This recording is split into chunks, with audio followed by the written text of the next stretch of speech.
Didn't take long for the Detroit Lions to pick up right where they left off. Training camp day one observations are in the books, and we're going to get this information from Tim Twentyman. Hopefully, the Syndicate will, before everything is said and done, will have their own insider. That would be fantastic. Justin Rogers, he's out there. I'm just saying, bruh.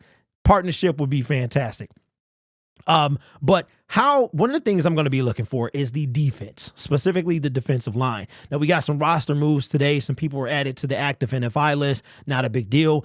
Most of those guys should be ready to go. Dan Campbell said Marcus Davenport will be out there in walkthroughs. Not going to expect anything from him, probably for the majority of camp and preseason. I'm expecting those guys, if they got put on that list, I'm expecting those guys to be back for the start of the regular season, which is only about 6 weeks away. How crazy is that?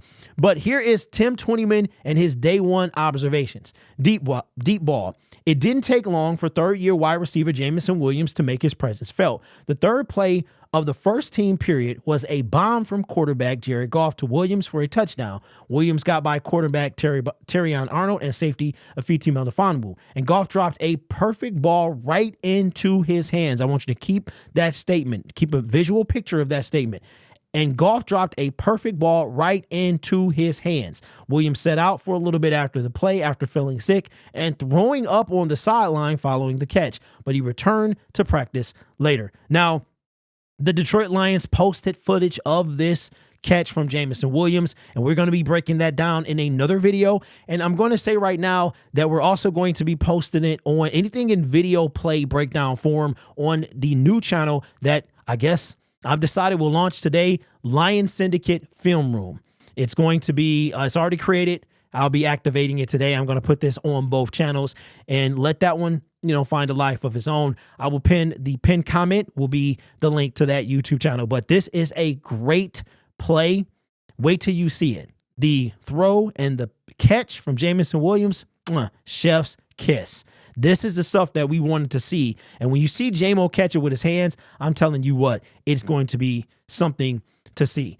Now, as far as him beating Terrion Arnold, Jameson Williams is going to beat 9 out of 10 people. He really is. If he can get that release off the line, hopefully he was watching Netflix, watching guys like Devontae Adams, Justin Jefferson, get that release game, he going to be a big deal. But this play, man, fantastic. I'm not tripping on Terrion. It's going to be tough to guard a guy like Jameson Williams. So that's fantastic. Got an update on Emmanuel Moseley. Says good to see. Veteran cornerback Emmanuel Moseley was back on the field as a full participant day one. That's something I didn't even pay attention to, that Emmanuel Moseley was not on any of the lists. That's phenomenal. That is fantastic. About 10 and a half months after his injury. Coming off back-to-back seasons with dealing with torn ACLs in each knee, Moseley played exclusively in the slot with the first team defense Wednesday and said after practice the plan is to play both inside and outside during training camp to maximize his chances of earning a role in the secondary. I see you, E-Man. This is big. Dude knows that he is behind the 8 ball here. He's been out. He's been injured, coming off ACL ribs in both knees. The fact that he's even out there is miraculous, if you ask me. Phenomenal. Rooting for this guy, man. I was at the game that he got hurt. I was at that game, came out 3 snaps, went down, and we're like, are you kidding? Are you kidding? Then we find out what it is and felt even worse. It was a tragedy. By the time I was driving home, we knew it was an ACL, man. I think I might have known before I even left the stadium. But this guy, that is fantastic. I liked it. I love to hear this. Shout out to Emmanuel. First team back, no restrictions. Remember, last year, he had to get kind of worked back. He missed all of training camp. He missed all of the preseason and the first 4 games. Remember, he started the season. I want to say he was on he was on because he got hurt on the field. He was on injured reserve, which you got to miss 4 games. He came off and got hurt. So this is fantastic, man. Shout out to Emmanuel Moseley. Fantastic. Now, what about the rookie duo, man? Here's what he had to say. Says, Carlton Davis and Amik Robinson starting camp on the NFI list. Arnold and fellow rookie Ennis Rakestraw Jr. took the majority of the snaps at the 2 outside cornerback spots. Rakestraw played mostly in the slot in the spring, but the team liked his versatility to play both inside and outside when they drafted him in the 2nd round out of Missouri this offseason. That's goes to say what we were just talking about with Emmanuel Moseley.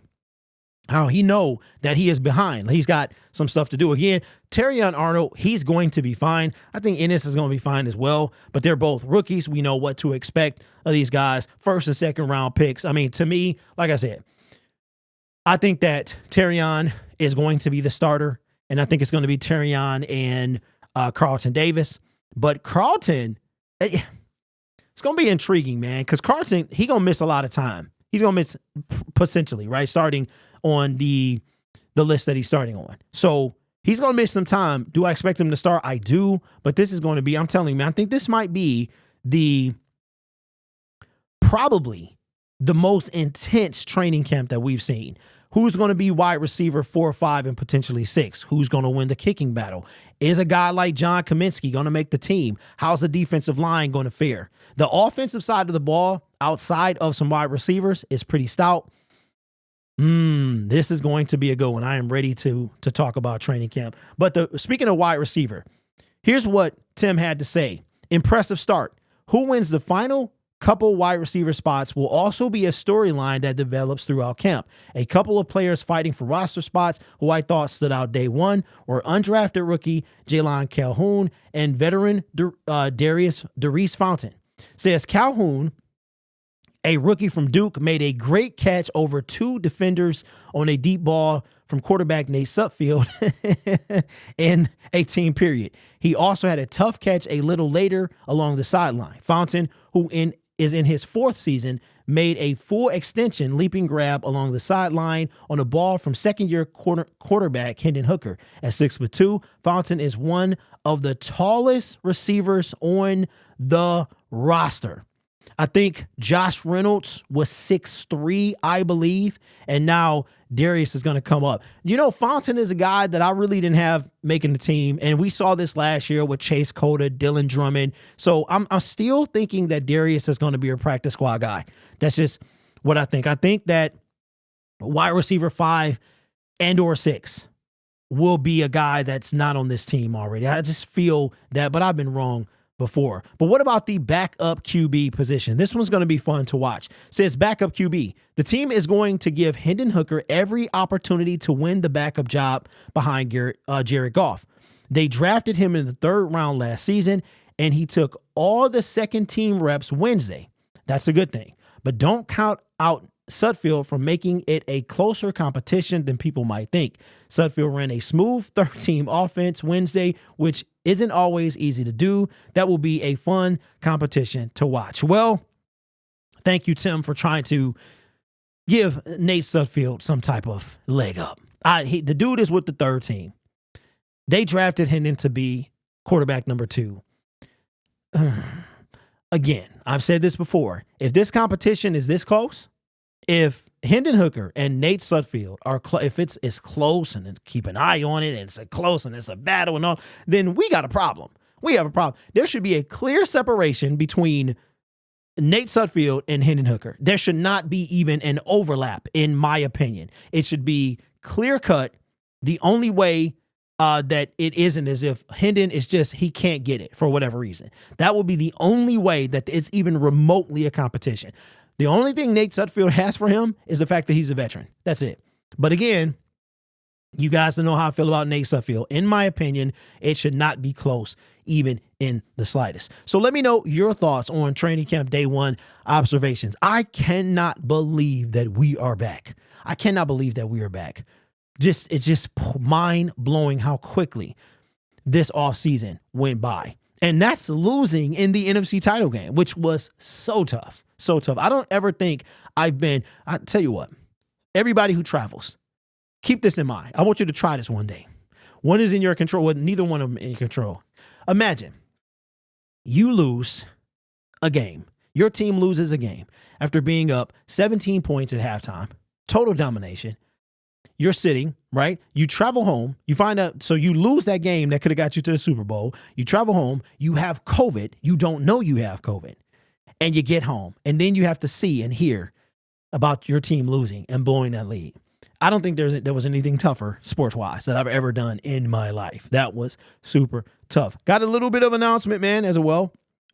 I try to put these announcements in the end of my video, make sure they're out. So we have decided that we are going to have, everything is getting kind of finalized right now. Some of you might be excited, some of you might not. All right. And we are going to have a meet and greet on September 7th at Uno's Pizzeria in Farmington Hills. Those of you who have been there before, you guys know that, of course, the Lions won't be playing this day because they play the next day. It is the start of the NFL season. They play the Sunday night game. So we're going to meet on the 7th. Tentatively, the time is going to be 6 p.m. to 11 p.m. Kind of come and I'm trying to do it real big. I'm working on something as well that I'm still waiting on hearing from Uno's, and before I reach out to this other place and try to get something that I think you guys are really going to like, especially if we can pull it off. So, but that's the plan. And I'm gonna tell you right now, we are planning. I'm going to give them another shot, Uno's, as far as watching the games. I did reach out to a sports bar, but they ghosted me. So once you ghost me, man, it's tough to get me back. But I want to give them another chance. So what we'll do, I'm asking you guys, let's give Uno's another chance. We talked about it before. I don't want to put it on Uno's. I'm not a superstitious guy in life or with sports, but I know a lot of you guys are. I don't want to put it on Uno's. If you're going to put it on anybody, put it on Greg Olsen and his broadcast partner. I didn't even know, like I said, those two individuals did all the games that we lost. We were at Uno's for game 2 against the Seattle Seahawks. Greg Olsen was the commentator. We lost. Game week 7, Baltimore Ravens. Uno's again. Greg Olsen and his partner. We lost. The NFC title game. Greg Olsen and his partner. We lost. So if anybody wants to put it on anything, we weren't at Uno's for that game, I would put it on Greg Olsen. But Greg Olsen is no longer in the booth. It's going to be Tom Brady. He's going to be part of that broadcast team. They decided to push Greg down to the second team, broadcasting team. So we're going to have 3 watch parties from Uno's. We're going to get that settled. I hope you guys give them another chance. They really do deserve it. Excellent people, excellent time. They deserve for the Lions to get, we got to get them a second chance. So that's it, man. Let me know your thoughts in the comments below. You guys are awesome. Take care of yourself and each other. And as always, go Lions.